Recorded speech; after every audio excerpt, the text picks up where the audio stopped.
Não é por falta de conhecimento acerca de Deus que você não consegue mudar.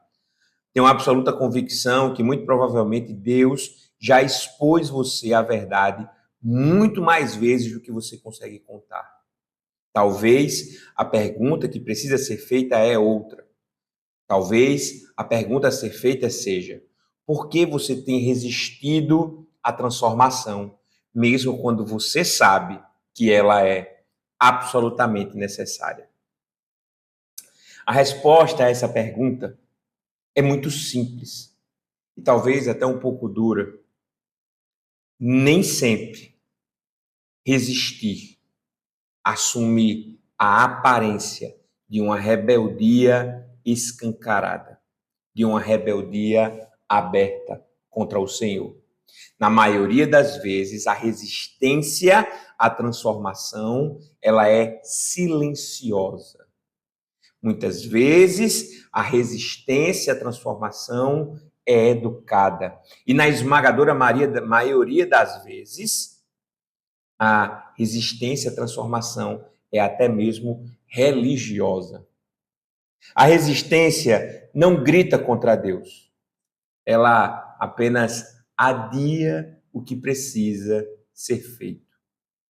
Eu conheço pessoas que não discutem, que simplesmente deixam de fazer aquilo que lhes foi solicitado.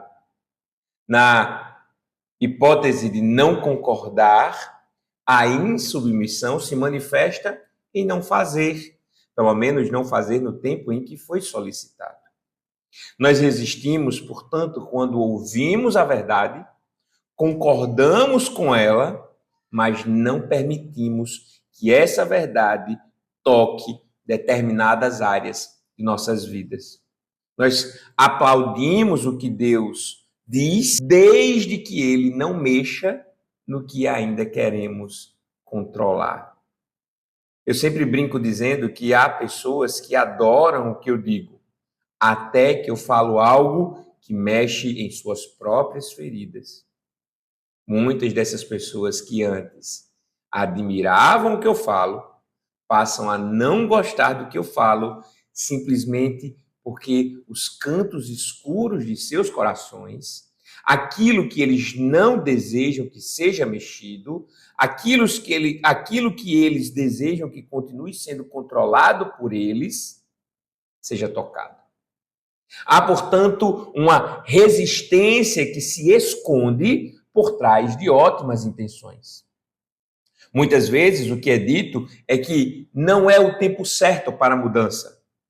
Ou muitos dizem que precisam entender melhor as circunstâncias em que estão inseridos para só então decidir a respeito de mudanças mais severas.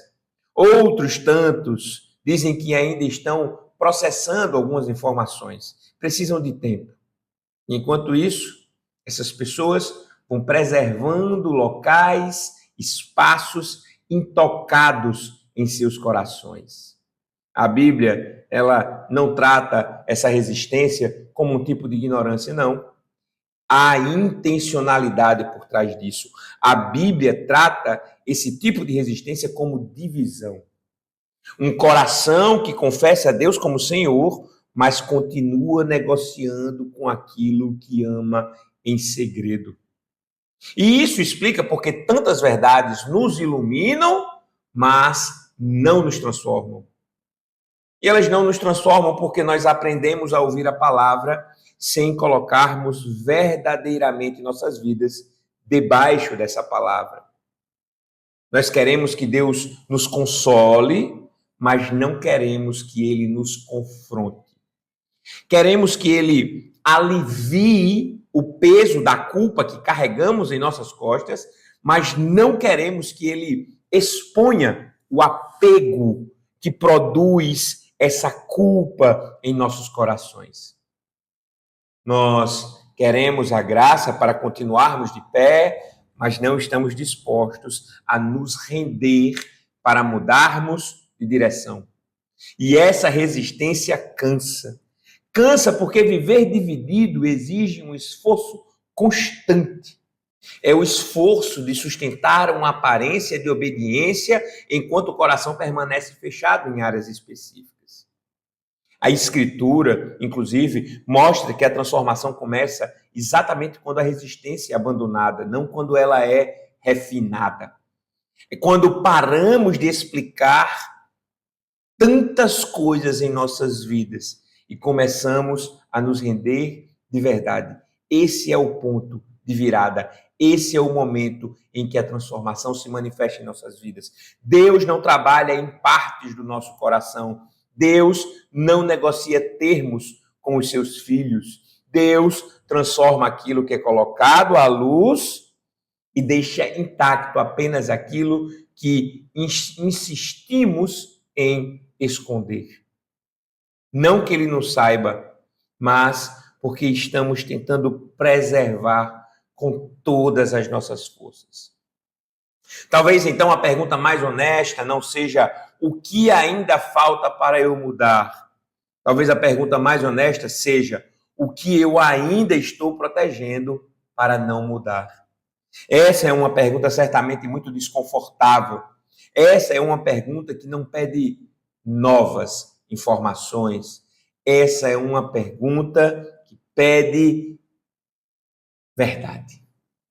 Ela não exige respostas rápidas. Essa pergunta exige coragem para responder. Porque o caminho da transformação, ele não é bloqueado pela ausência de graça, não. O caminho da transformação é, na verdade, bloqueado pela presença de reservas mentais. Reservas mentais que mantemos em silêncio. Reservas mentais que mantemos com a esperança de que Deus nos transforme sem tocar exatamente nessas áreas que queremos que permaneçam intocadas. Quase sempre, o início da mudança não acontece quando entendemos mais. Quase sempre, o início da mudança acontece quando paramos de resistir à verdade que Deus tem ministrado aos nossos corações por intermédio do Espírito Santo. É nesse ponto que a vida cristã deixa de ser teoria e se torna rendição.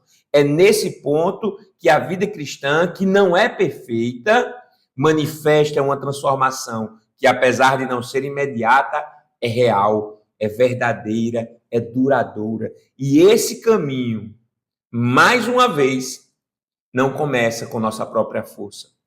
Esse caminho não começa com promessas rápidas, vazias. Esse caminho não começa com um discurso bonitinho, um discurso pronto. Não.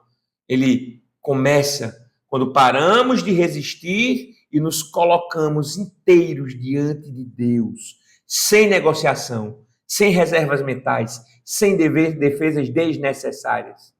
É aí que a transformação encontra espaço para acontecer. Um grande abraço, fique com Deus e até o nosso próximo encontro.